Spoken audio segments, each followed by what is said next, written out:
aja kita satu grup selesai kan. Sampai ke akunsi.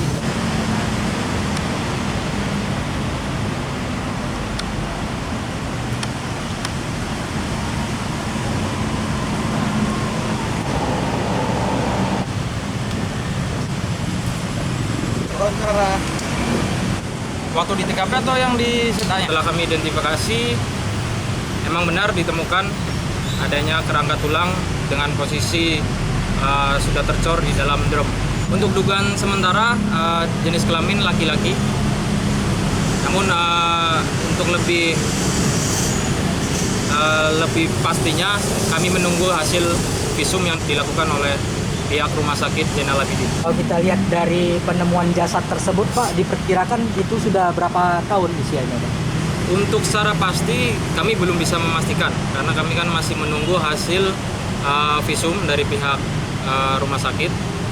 Tapi dari beberapa keterangan yang dihimpun dari masyarakat, ada yang bilang drum tersebut di TKP sudah ada sejak tahun 2011, ada juga yang bilang 2013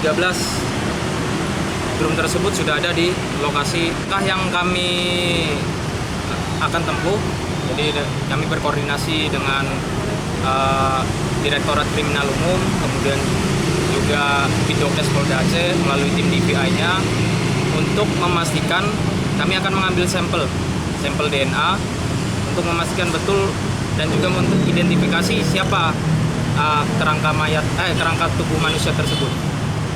Jadi setelah kami ambil sampel, kemudian juga nanti ada data pembanding yang kira-kira nanti diduga menjadi keluarga yang bersangkutan, akan kami kirim ke Pusat Laboratorium Forensik Bareskrim Polri. Himbauan dari kami Polres Aceh Besar bagi mungkin ada